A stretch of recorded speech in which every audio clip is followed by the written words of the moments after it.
Good afternoon, everybody. Thank you for joining us.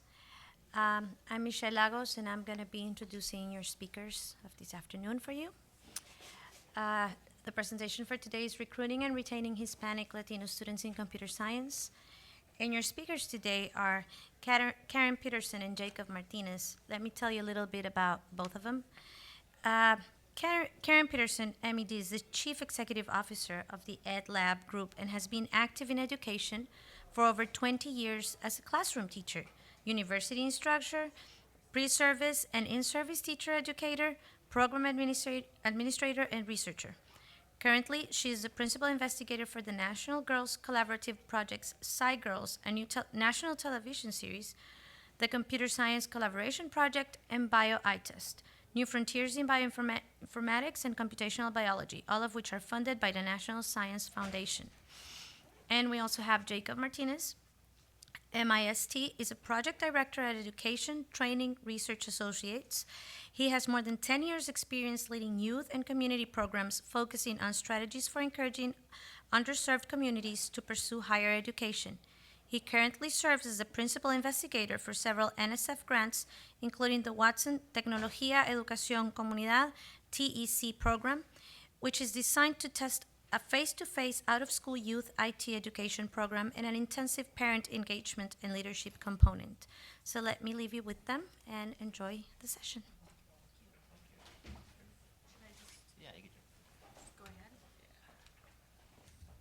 Well, thank you so much for coming to our session. This is an overview of what we're going to be talking about today. We're going to do a little speed networking because if any of you know me from the National Girls Collaborative Project, we always do speed networking whenever we're together.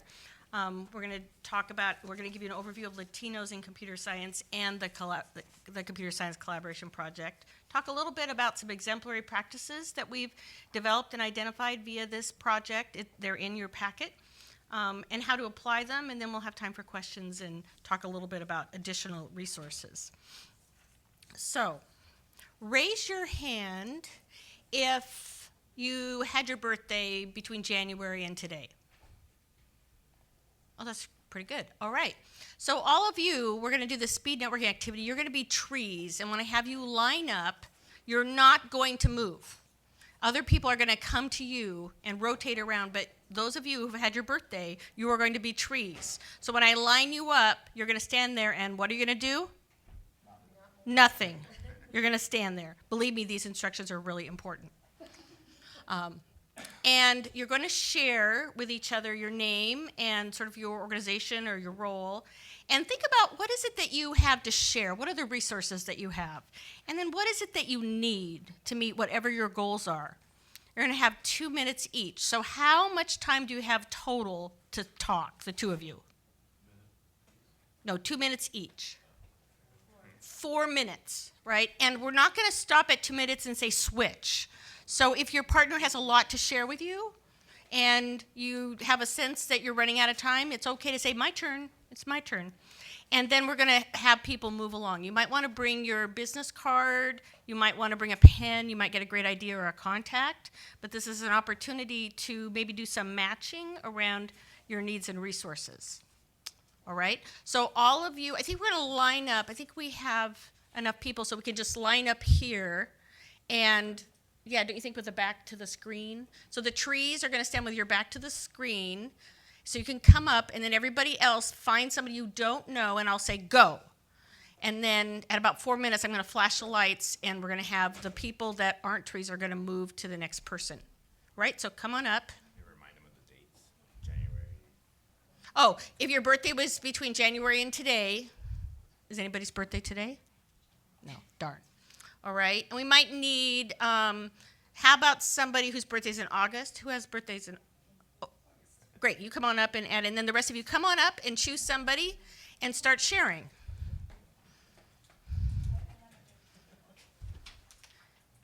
And can you block the light so that it doesn't get in people's aids? All right? And you might want to start by saying, hello, my name is.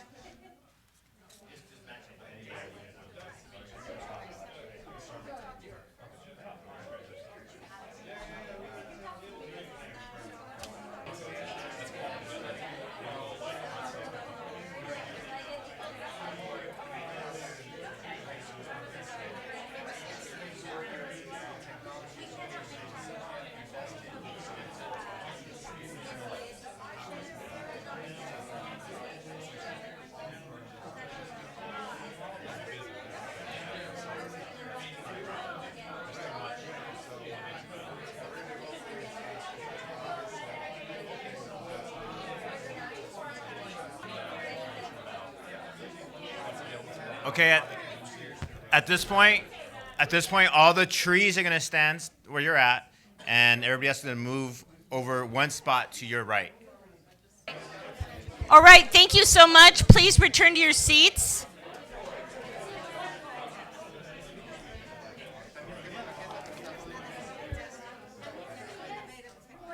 So,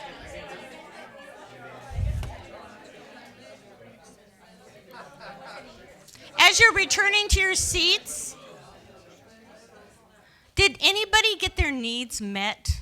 They'd be willing to share? They make a great connection or find a great resource? Yes, Leah. Well, Yeah. Jason gave me his card, and I'm going to connect him with someone who needs to learn from him. That's wonderful. Thank you so much. Anybody else get their needs met professionally here in this room? Yes? Actually, I went to the other one and came back because I didn't think it was going to fit my needs. I'm working for a person who wants to help with apps for Android phones to help kids to create their own. And the last person that I met is doing a course that the young lady that we were standing with is also interested in teaching at the high school. There you go. How great is that? Just from a little speed networking. Great. Thank you so much. I'm going to turn it over to Jacob. Okay, we have one more little activity for you to do. It's going to give you about a minute or so, but on the end of each row, you're going to find these little cards, like note cards. So we're going to ask that each of you take a card, and we're going to ask you to identify a challenge that you're facing in terms of engaging underrepresented youth in STEM, or in technology.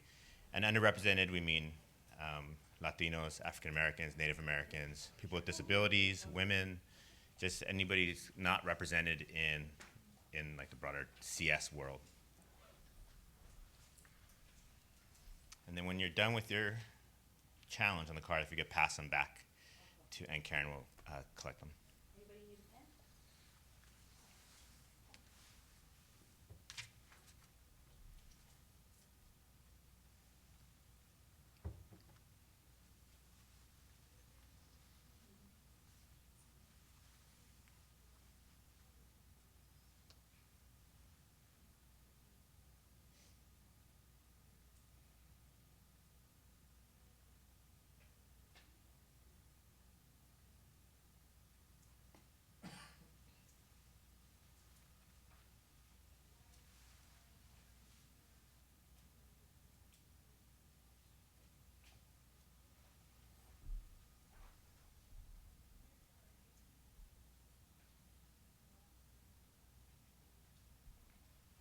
I'll give you about another 30 seconds to finish up your thought. And just go ahead and pass them back to the center, please.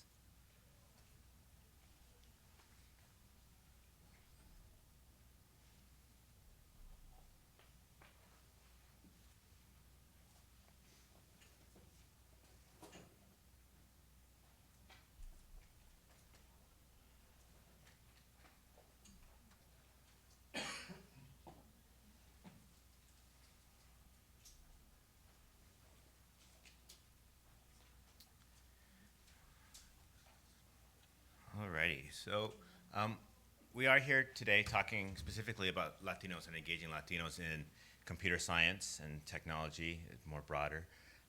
But Latinos are the fastest growing ethnic group in the United States.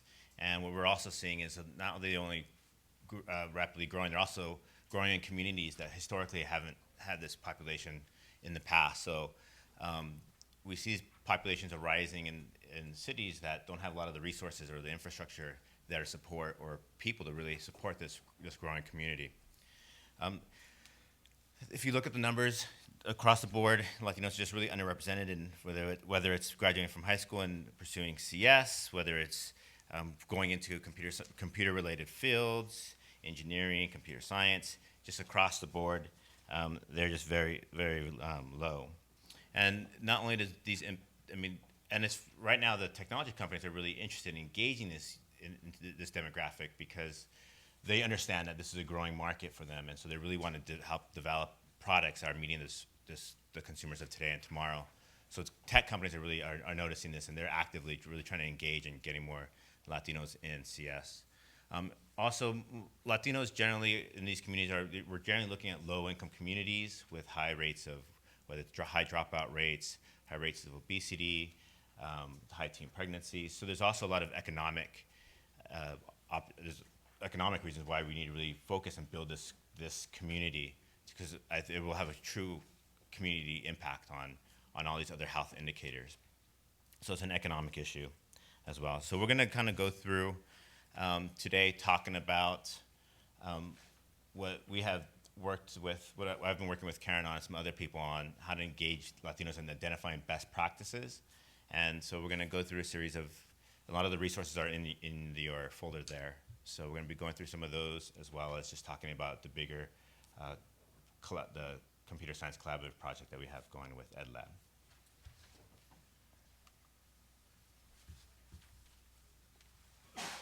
So how many of you have heard of the National Girls Collaborative Project? The Computer Science Collaboration Project builds on the model for the National Girls Collaborative Project, which is a national network. We've been around for about 12 years, connecting girls serving STEM programs and all the stakeholders that support them together.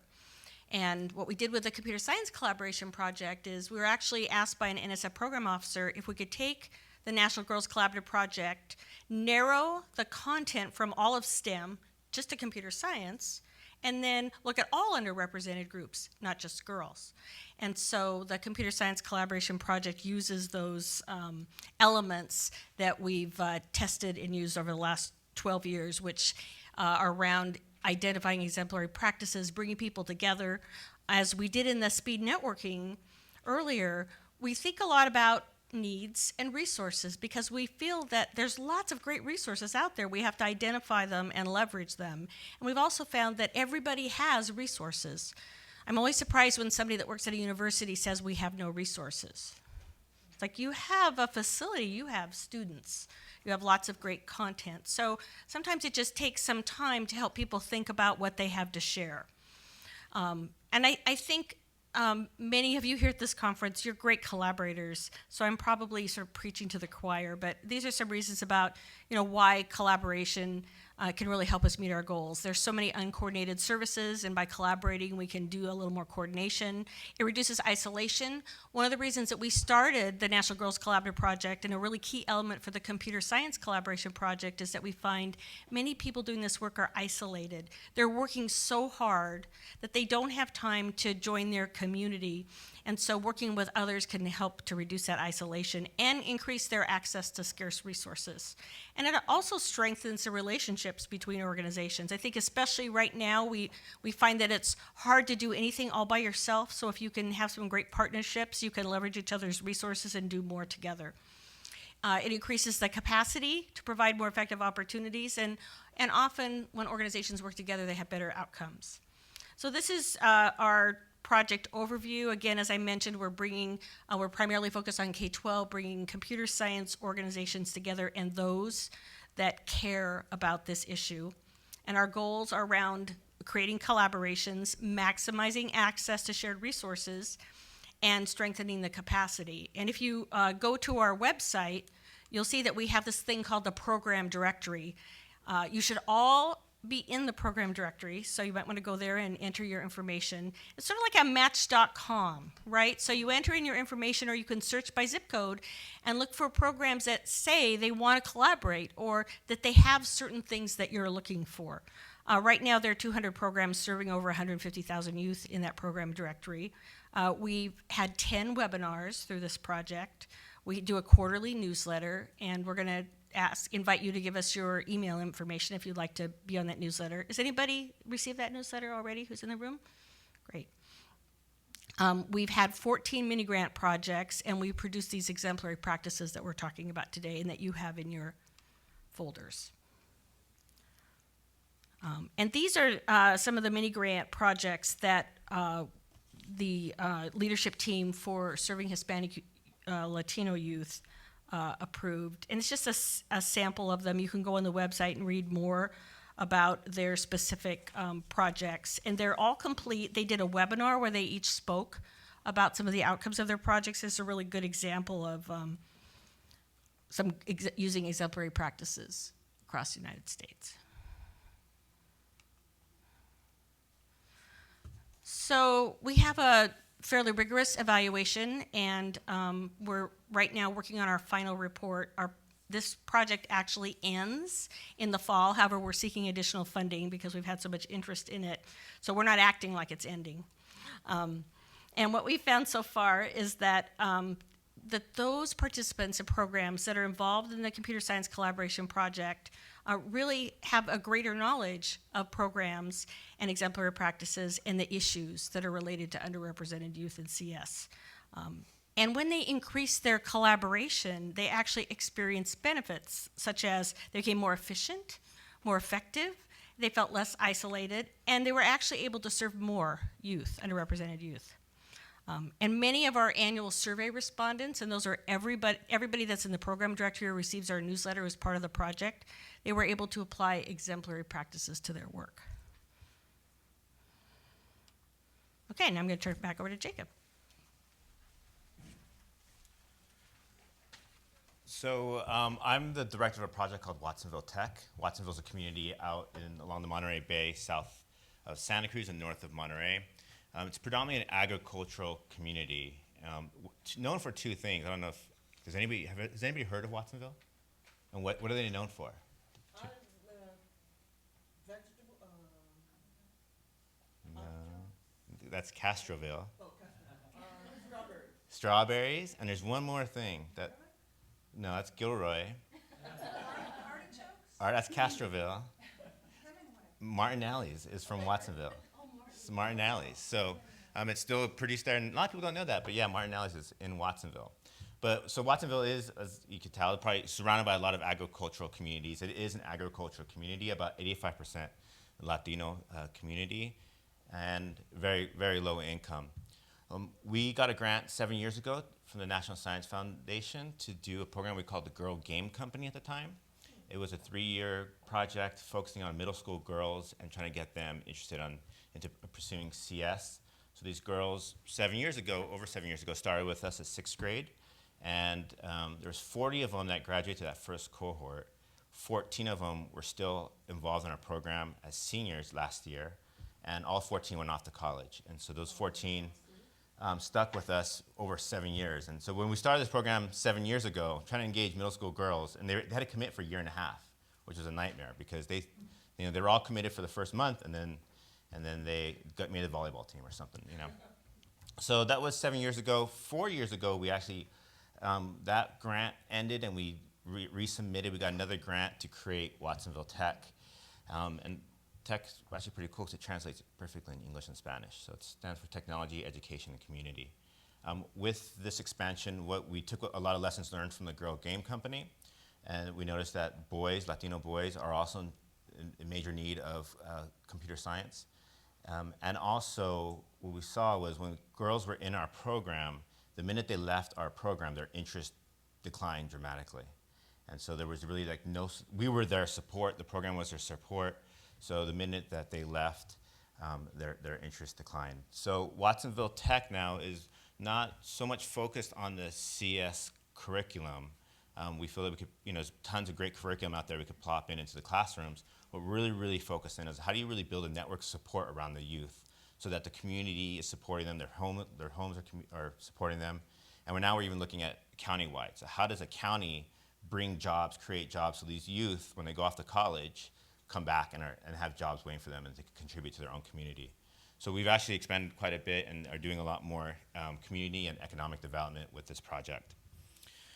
What I'm going to do next is I'm going to go through, so with the CSCP project, we developed a list of exemplary practices. These are great, and I've seen these types of things numerous times, but when you read some of these, you're kind of, oh yeah, if there's probably a folder, someone could just pass back a folder. You see things like this appear, whether it's maybe not computer science, but other similar things where they're giving you best practices. But you're always kind of questioning yourself, like, well, what does this really look like in a community? How do you really implement something like this? So what I'm going to do is I'm going to go through 3 of these and kind of just show you what they look like and what they look like in the community, and then we'll follow up with the activity that we had on your card. So the first one I'm going to speak about is number 1E. So it's providing youth with access to role models and mentors who share their cultural background. So the way we did in our program is we started off the way a lot of people start off, right? You take them out of the community, because this community has no tech workforce. And actually, I was in the high school a couple weeks ago, and I asked them to name somebody in the community that's involved in technology. And not a single kid of 40 eighth graders raised their hand. They didn't know anybody. And one eventually said, "Oh, do you live in Watsonville?" I said, "Oh, yeah, I live in Watsonville." They're like, "Oh," all these hands pop up. So now they know somebody. But I'm a biologist by trade, so that doesn't count. But so what we typically did in the past was we got the kids out of the community. We went whether we took them. We were fortunate we could go over to Google or Apple or Cisco, and they could see those types of communities, or we took them to some of the local colleges. But with this project, we realized that wasn't really making the big long-term impacts for the community that we wanted to see. So what we did with this project is those sixth grade girls that started with us 7 years ago, when they hit high school, we trained them to teach technology to fifth graders to address computer literacy skills. So we actually, this summer, we're going to have them for 3 days doing training. We have an adult teacher with them, supporting them. And the adult teaches 75% of the class in the beginning of the fall, and that slowly transitions to, at the end of the semester, the high schools are teaching the entire class. And so what we're doing is we're creating mentors and creating role models for the fifth graders in their own community. And so we're really challenging identities of our local youth and making them feel like they are the techie, they are the expert, they could serve in this mentoring capacity for other youth. The next one I'm going to speak about is 2B. So we're educating family members and other key adults to build youth's network of support and encouragement. Again, this was kind of going back to the idea that the minute these kids left our program, their interest declined drastically. So we do a lot with parents. We actually, with our NSF grant, we actually hired a parent involvement person to really identify key people in their community, including parents, students, local activists, artists, and we actually got a woman from Google as well to join and create an advisory committee to really look at what are the issues and barriers facing this community in terms of technology access, and how do we address these barriers. So this leadership council, they actually meet on a monthly basis. They talk about these issues in the community. They identify solutions to them, and then they actually go out and implement. And that looks from anything from them taking over the parent education piece, as well as helping us with sustainability. So they do a lot in terms of doing fundraisers, and this is them on this annual walkathon in the county. So we have a pretty big presence at this pretty countywide walkathon, and those are parents, teachers. There's a principal involved in our leadership council. There's teachers involved. So it's really how do we engage the entire community around supporting these youth. The last one I'm going to just talk about briefly is item 5B on the back side of your paper there. And it's really how do we challenge the widely held belief that CS is not for everyone. And this was interesting. I actually was over at Google 2 weeks ago meeting with somebody. Meeting with a senior engineer who's from the Salinas Valley. So, and she's Latina, educated at MIT for her undergrad, and did her graduate work at Harvard. And she's a senior engineer at Google. And she told me that that what's happening at Google is that there's a lot of underrepresented youth coming into the workforce, or adults at this point going into the workforce there, but they don't have those support networks that were available to them back at their home. So we saw a lot of youth, a lot of employees leaving Google that were there for maybe a year and not feeling that community aspect of what Google had at Google. I mean, Google was still pretty male-dominated, and so especially for the women, the Latinas, they just really didn't have that support network with them there. And so I already kind of put this presentation together and then met with them, and this idea that they don't belong is a big one. I mean, it's something that even as adults and they're in the workforce that they struggle with. I mean, my program's about 85% Latino, so they feel very supportive. We have a lot of materials in Spanish, but the reality is when they're out there in the workforce, or even when they get into undergraduate programs, it doesn't look like that. So we do, so which made me really think about, what do we else we need to do with them to prepare them for that. I don't think we've done a good job being really explicit with them and saying, like, this is the reality. Once you leave this program, once you leave Watsonville, the reality is you're going to be in the classroom or you're going to be a minority. It's kind of a new undertaking that we're going to be doing with this upcoming fall semester and putting a lot of energy towards preparing our high schoolers for that reality. And that's a challenge that I face today, and that just kind of came up for me that I didn't really think about. So those are 3 quick examples of what these might look like in the community. Any questions before we move on? Yes. This issue of needing to support people kind of after they're done with the program, or done, I guess, in quotes, I think shows up in a lot of kinds of situations. And I'm wondering if, I just heard something on the radio this morning about something where kids who are transitioning, and then there's summer between high school and college. They have a term called summer melt, where a lot of the kids don't end up going to college because something happens in that interim summer. They kind of lose the motivation or something. I guess what I'm wondering is, what kinds of thinking have you been doing about supporting people like who are in post-secondary institutions, or actually in employment situations where there's still a culture there that does not necessarily make them feel like they're part of the place? Is there something to continue to do as far as supporting people? Well, universities are really trying to address that issue, but I think what community has done a really good job about this is a lot of the community colleges have really great programs, 2-year programs to get youth prepared to transfer into a 4-year program or go into like a workforce. And I've seen a lot of good support systems for them at the community college level. It's a challenge, and even the big people like Google are struggling with this, and so there's a lot of talks around creating like affinity groups at these places, or support networks for these people at these big corporations, but it's a challenge. I definitely look towards community colleges. They're doing some really amazing work to address that issue. My husband and I go to a lot of different conferences, but we are often the only minority at the conference. We just came back from Esri, and I didn't know who Will I Am was, because I didn't know what his name was since his new iteration. Yeah. But he worked in a heavily Hispanic area that I taught in when I worked for the president, and he made me cry because he talked about eating government cheese and not having enough food. He talked the stories that the kids that I know would listen to, but I don't ever hear anybody else do that. So my 2 questions are, I wonder why nobody else went to Esri, since they give you complimentary registration. Mm-hmm.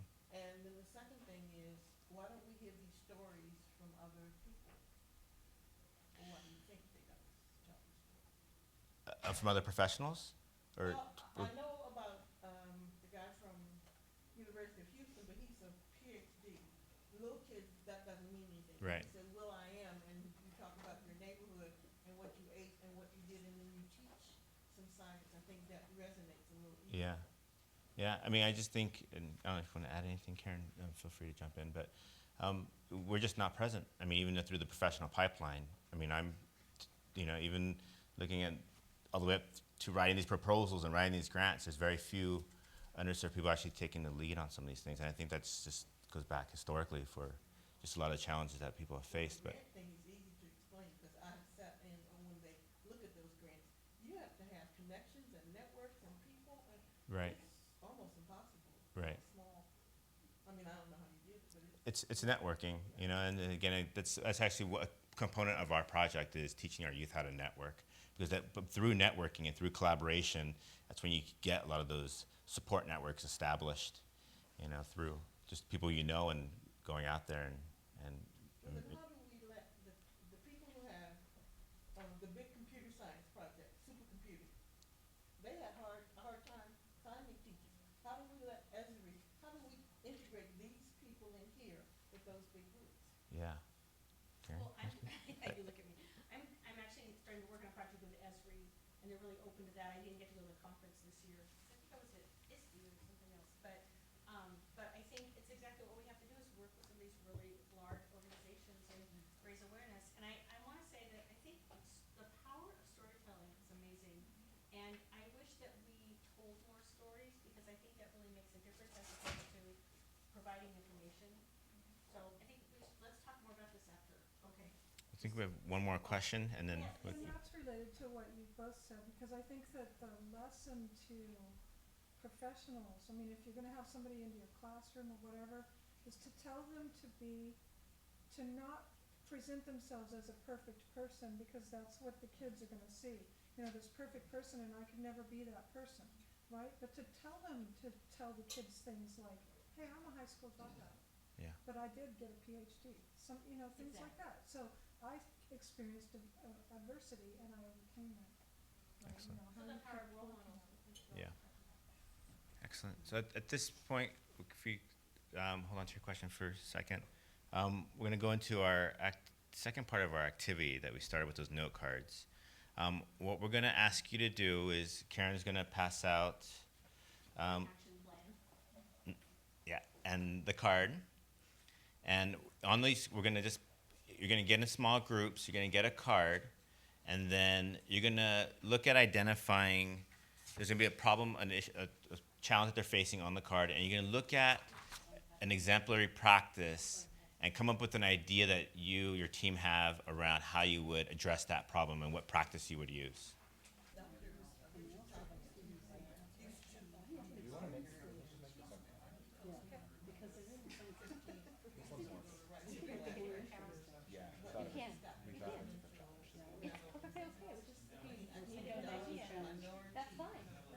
However you want to make it work for you.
Okay, so we're going to wrap up that activity.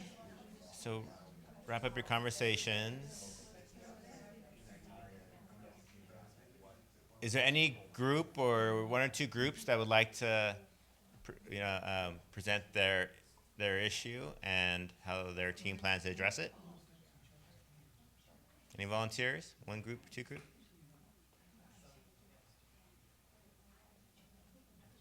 You're all teachers. You're used to talking in front of, well, students. Actually, I think this group back here, they went off, they came up with their own challenges. Maybe one of them would like to weigh that.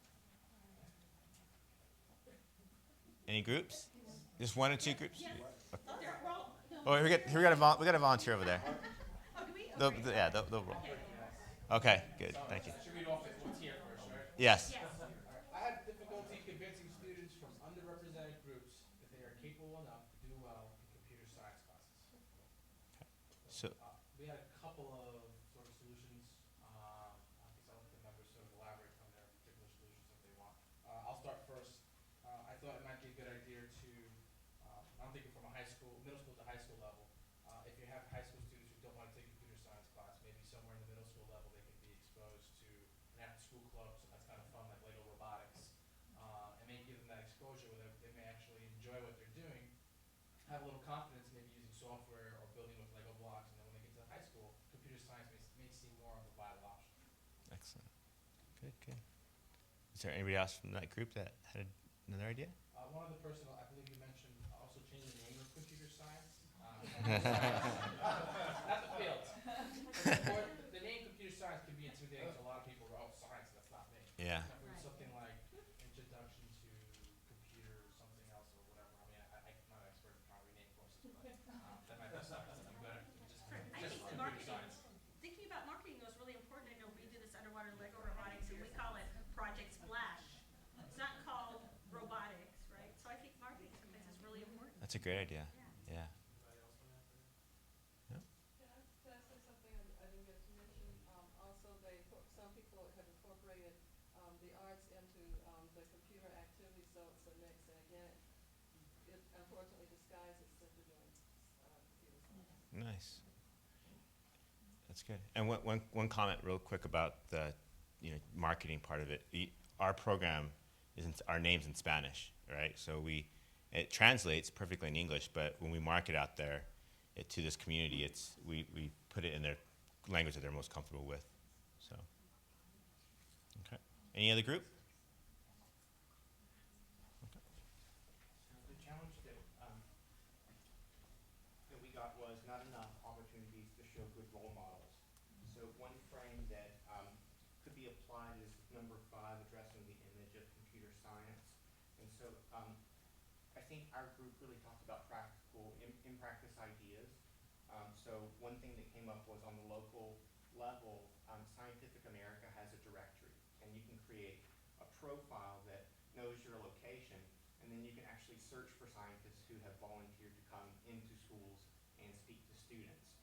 There's over 1,000 scientists in the directory, and so we were able to look at the search process, and you can set up your own parameters for who you would like to find within a certain geographic area and actually have somebody come into your school. We also talked about role models who maybe, in popular culture, there are musicians, there are athletes who are role models, and so how can we apply CS sorts of ideas and STEM ideas to what's underlying? So one idea that came up was at a conference recently, LeBron James, his shots had been mapped out over the course of multiple seasons so that they were able to show LeBron where his effectiveness was and where his ineffectiveness was, which could be a really great sort of presentation to show students that could apply it to a role model that already exists for them, while also providing a scientific element to examine something that may be a little bit more just natural appeal to them.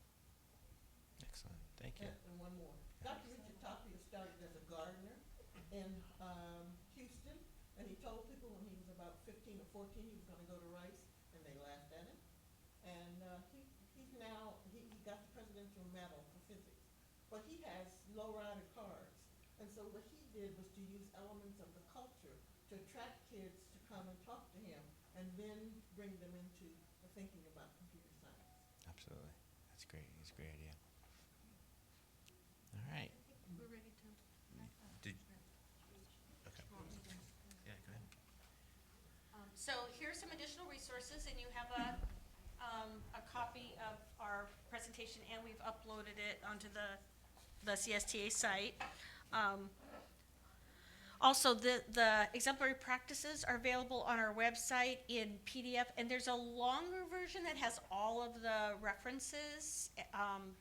So I think that one's like 8 or 9 pages that you can download as well. They're in PDF. Download them, print them, pass them out, use them. Let's see if there's anything else. We've got CSTA, of course, as one of our key partners. We've got some resources there that you probably all have read and memorized. Right? Here's some additional resources as well. And this is our contact information. I think we're right at the end of our time, so if you have any other questions, feel free to come up and ask us. And thank you so much for attending our session. Thank you.